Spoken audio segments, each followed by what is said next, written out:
Baik, Assalamualaikum warahmatullahi wabarakatuh. Perkenalkan, nama saya Ahmad Dhalil Gibran dengan NIM akhir 025 dari kelas 4A. Di sini saya akan melakukan ujian praktek mengenai uji T pada 2 soal yang menggunakan uji independen dan juga uji berpasangan. Pertama dengan soal dengan uji independen, yang pertama dapat kita lihat dari data hasil penghafalan siswa menggunakan musik klasik dan tidak. Terdapat dua data, yaitu data kelas kontrol dan kelas eksperimen. Kita tentukan dulu variansi mana yang terbesar yang akan kita jadikan sebagai variabel pertama. Kita menggunakan rumus sama dengan var, kita blokingnya ini juga var,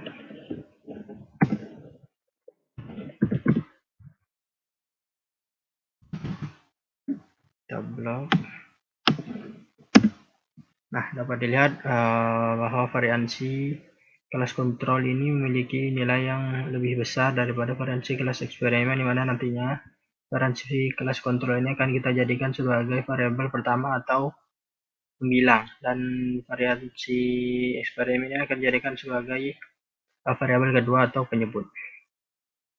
Lalu untuk melakukan uji homogenitas pada data ini, kita lakukan dengan data, lalu data analisis.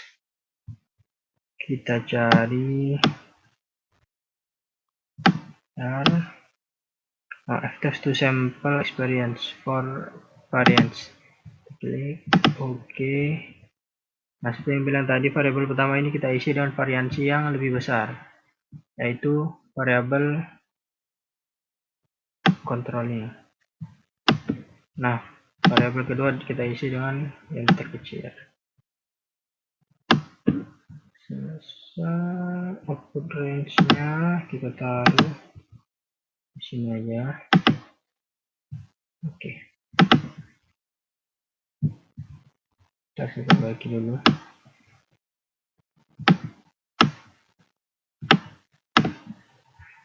Sini yang akan kita lihat adalah nilai F dan nilai F tabelnya. Di sini dapat dilihat bahwa nilai F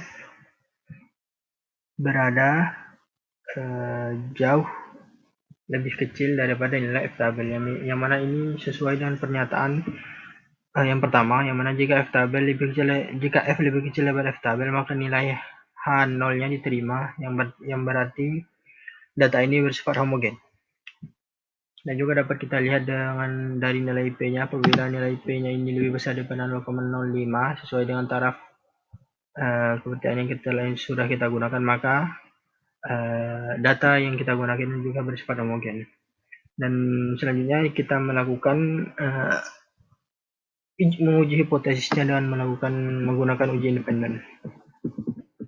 Kita tahu bahwa ini data yang bersifat homogen, maka kita akan ke langkah selanjutnya, yaitu menetapkan hipotesisnya. Sudah ada ya. Lalu menganalisa data yang diperoleh menggunakan uji independen. Setelah data yang diperoleh, kita ke data analis, kita cari. Nah, ini ada dua, kita gunakan yang equal variance karena kita sudah mengetahui bahwa dia adalah data yang bersifat homogen, jadi kita gunakan equal variance. Klik OK. Variabel pertamanya kita gunakan kayak tadi, ini. Variabel keduanya juga.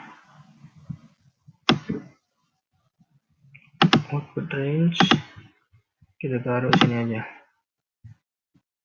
Oke. Tar.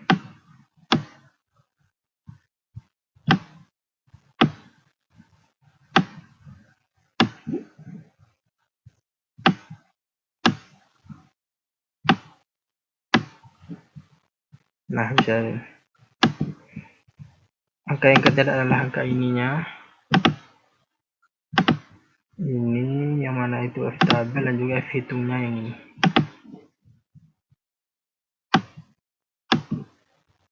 Nah, kalau kita lihat uji hipotesisnya,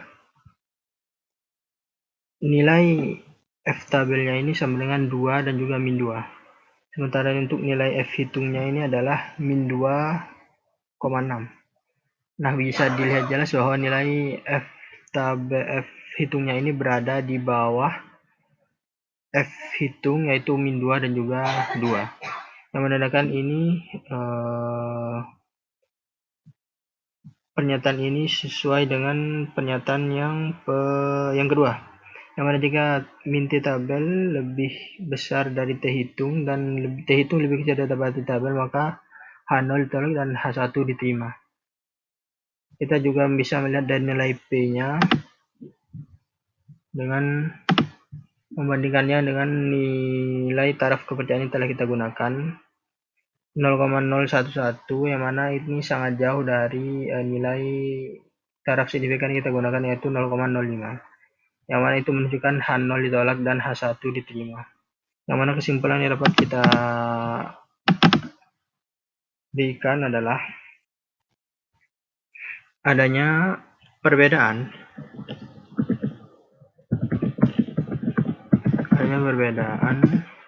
rata-rata hafalan siswa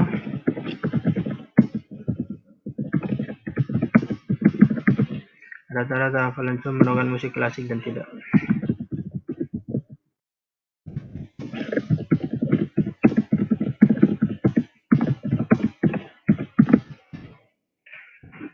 Selesai soal nomor 1, kita lanjut ke soal nomor 2.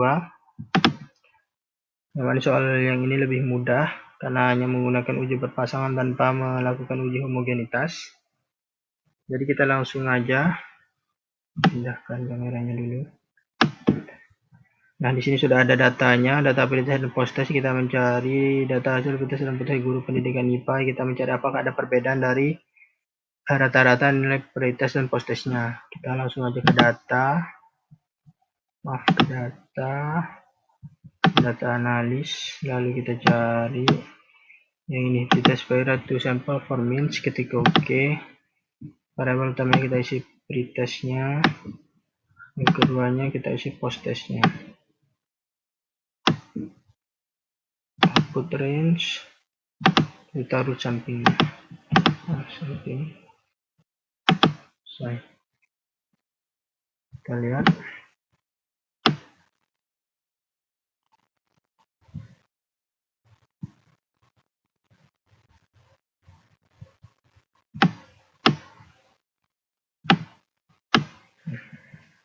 Kita lihat ini rata-ratanya, variansinya, dan jumlah datanya. Yang akan kita lihat cuma ini. Ini untuk menentukan apakah nilai H1 dan H0-nya diterima atau ditolak. Bisa kita lihat nilai dari T tabelnya ini adalah 2,1, yang mana nilai dari T tabelnya adalah min 2,1 dan juga 2,1.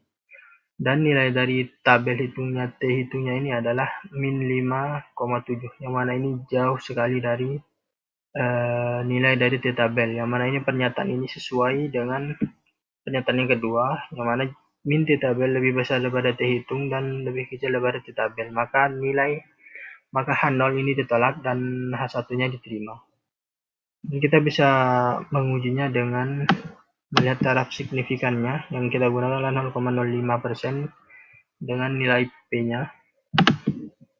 Nilai P-nya adalah 0,000002, yang mana ini sangat jauh dari nilai 0,05%, yang 0,05, yang mana ini menunjukkan bahwa data ini memiliki nilai H0 yang ditolak dan H1 yang diterima, yang mana kesimpulan yang dapat kita tarik dari soal ini adalah adanya perbedaan.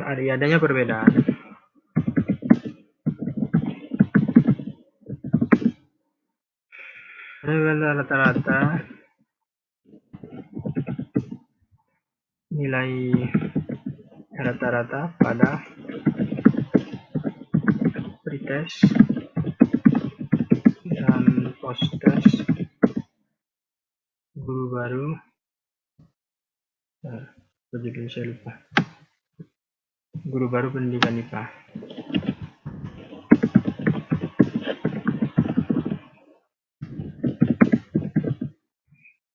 Mungkin saya jelaskan sedikit. Nilai H1 dapat diterima jika min T tabel ini memiliki nilai yang kurang dari T hitung dan T hitung memiliki nilai dari kurang dari T tabel. Dan nilai H0 ini ditolak apabila min T tabel ini lebih besar daripada T hitung dan T hitung lebih kecil daripada T tabel. Dan apabila nilai P yang kita tadi lihat di akhir-akhir lebih besar daripada nilai taraf signifikan atau nilai A yang kita gunakan, maka H0 ini diterima dan H1 ditolak. Apabila nilai P-nya lebih kecil, maka H0-nya ditolak dan H1-nya diterima. Ya, mungkin sekian penjelasan dari saya. Kurang lebihnya mohon maaf. Wassalamualaikum warahmatullahi wabarakatuh. Terima kasih.